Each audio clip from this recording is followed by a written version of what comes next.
Salut à tous et bienvenue sur AZ237. Un chauffeur de bus sauve la vie de 28 enfants. Le lendemain, il fait une découverte choquante devant sa maison. Regardons son histoire. Mais avant de commencer, voici la question du jour. Qu'est-ce qui est doux quand vous l'obtenez, dur quand vous l'utilisez et mou quand vous le jetez? Donnez-nous votre réponse dans les commentaires. La réponse exacte vous sera donnée à la fin de la vidéo. N'hésitez pas à liker la vidéo pour nous encourager. Et si vous êtes nouveau sur la chaîne, abonnez-vous et activez la cloche de notification pour ne manquer aucune de nos prochaines vidéos. Peter était âgé de 65 ans, aimait son travail de chauffeur de bus. Il avait été chauffeur presque toute sa vie et aimait la compagnie des petits-enfants qui prenaient son bus tous les jours. Cela le faisait se sentir jeune et dynamique. Son bilan était excellent. Il n'avait jamais eu d'accident pendant toute sa carrière de chauffeur de bus, ce qui en faisait un chauffeur de confiance.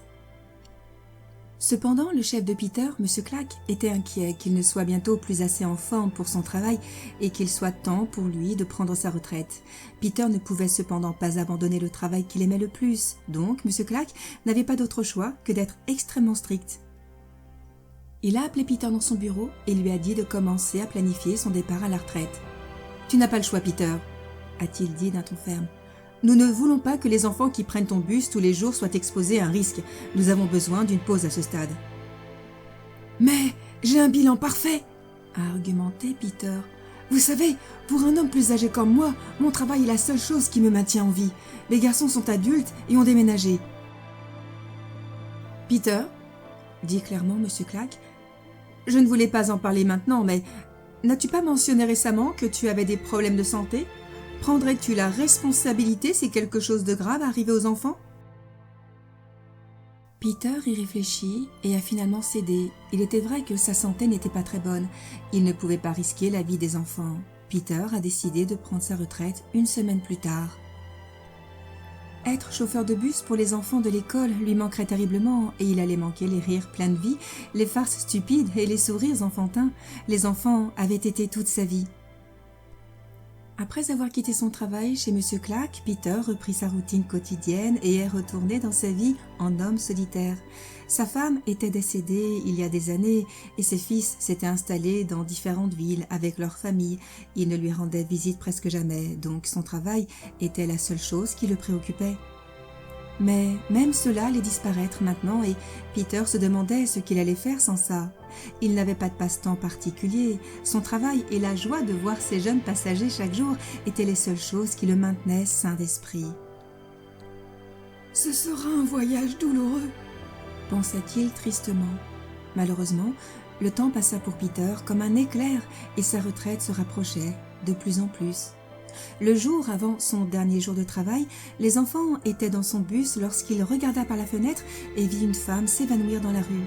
Il demanda aux enfants de ne pas quitter le bus et sortit pour aider la femme. « Ça va ?» lui demanda-t-il en la tapotant sur l'épaule. Il versa un peu d'eau de sa bouteille sur le visage de la femme et elle reprit rapidement conscience. « Ça va ?»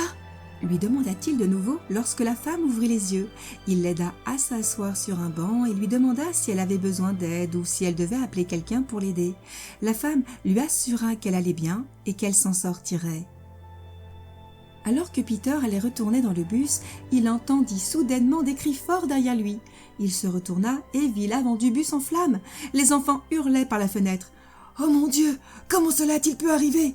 pensa Peter, tremblant de peur. Avec des mains tremblantes, Peter appela les secours et aida les enfants. Le feu avait déjà atteint l'entrée du bus et enfermé les enfants à l'arrière du bus. Sachant qu'il n'y avait pas de temps à perdre, il se couvrit avec sa veste et se précipita dans le bus en feu. « Es-tu fou ? Tu vas mourir! Attends les pompiers !» cria quelqu'un depuis l'autre côté de la rue, mais Peter ne prêta pas attention. Malgré sa main brûlée, il commença à calmer les enfants en pleurs tout en les sortant du bus. Heureusement, les pompiers arrivèrent rapidement sur les lieux et aidèrent Peter à sauver tous les 28 élèves du bus en feu. En larmes, les enfants entourèrent Peter et l'embrassèrent et les yeux de Peter se remplirent également de larmes. « Mon Dieu, je suis content que vous soyez tous en sécurité !» Et il les embrassa à son tour, soulagé que personne n'ait été blessé. Plus tard, il apprit qu'un court-circuit dans le moteur avait provoqué l'incendie.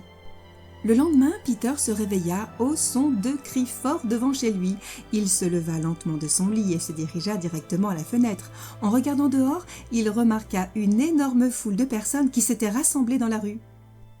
Pourquoi toutes ces personnes se tiennent-elles devant ma maison si tôt le matin? Que se passe-t-il? Se demanda Peter alors qu'il descendait les escaliers de sa maison. Là, il vit toute l'école pour laquelle il avait travaillé rassemblée. Des enfants, des enseignants, des parents et même son patron étaient là. « Que se passe-t-il? Pourquoi êtes-vous tous ici ?» demanda Peter en s'approchant de la foule. Monsieur Clack commença à applaudir et tout le monde l'imita. « Tu es un héros, Peter. Tu as sauvé la vie de ces petits-enfants et nous devrions faire quelque chose de spécial pour te remercier. Tu peux garder ton travail. Même des chauffeurs plus jeunes n'auraient jamais osé entrer dans un bus en feu. Mais toi, oui. Nous apprécions cela et nous sommes ici pour te remercier. Que dirais-tu de garder ton travail ?» Peter ne s'y attendait pas. Il ne pouvait pas croire qu'on lui offrait à nouveau le poste le jour de sa retraite. Mais la décision de Peter était surprenante. « Oh, eh bien, merci d'être tous venus, » dit-il. « Je crains de ne pouvoir refaire cela une fois de plus. Je refuse maintenant de travailler en tant que conducteur de bus. » Monsieur Clack était sidéré. Oh, « Dis-moi que tu plaisantes, Peter. Allez, tu adores ton travail. Qu'est-ce qui a changé? Je pensais que tu serais ravi de l'offre. » Peter sourit, les larmes aux yeux, et dit « Eh bien, j'aimerais beaucoup reprendre mon travail, je l'adore, mais après avoir sauvé ces enfants hier, j'ai réalisé que j'aime mon travail grâce aux enfants. Je les ai mis en danger à cause de mon travail. En réalité, je ne suis pas en très bonne santé. Merci à tous, mais je prends ma retraite complète aujourd'hui. J'ai eu un moment merveilleux et je remercie tout le monde d'être venu. » Que pouvons-nous apprendre de cette histoire? Tous les héros ne portent pas de cape.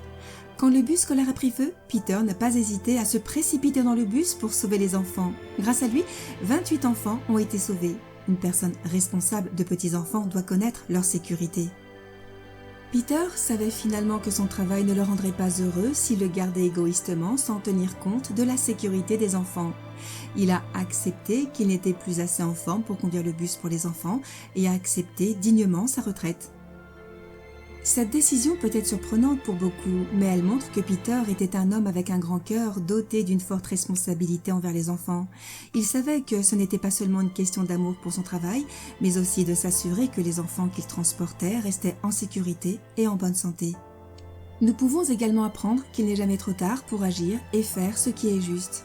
Peter était à la retraite et aurait pu simplement regarder ailleurs et se retirer, mais il a décidé d'agir et de sauver la vie des enfants. Son action a non seulement sauvé la vie des enfants, mais a également inspiré d'autres à faire de même. Dans un monde où il est souvent facile de se concentrer sur soi-même, cette histoire nous rappelle qu'il est important de considérer les besoins des autres et d'être attentif. Nous devrions nous rappeler que chacun de nous a le pouvoir de faire quelque chose de bien et d'améliorer la vie des autres si nous avons le courage d'essayer. En résumé, cette histoire nous rappelle que nous sommes responsables de nos actions et que nous devrions toujours faire ce qui est juste, surtout lorsqu'il s'agit du bien-être des autres. Elle nous montre également qu'il n'est jamais trop tard pour faire quelque chose de bien et qu'il est important de défendre ce que nous considérons comme juste.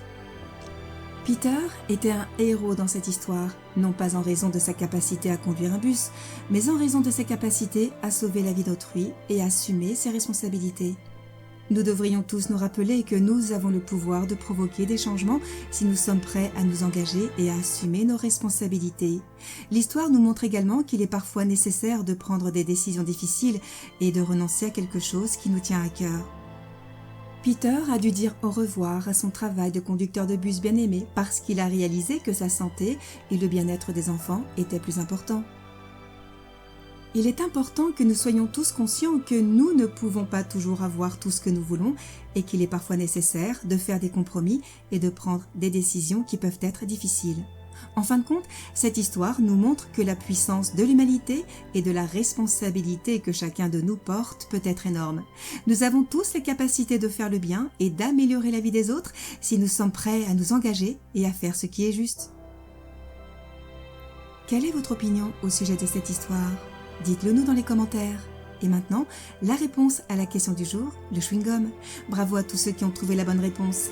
Nous voici arrivés au terme de cette vidéo. Merci de l'avoir regardée jusqu'à la fin. Surtout, n'oubliez pas de la liker et la partager autour de vous. À très bientôt sur AZ237.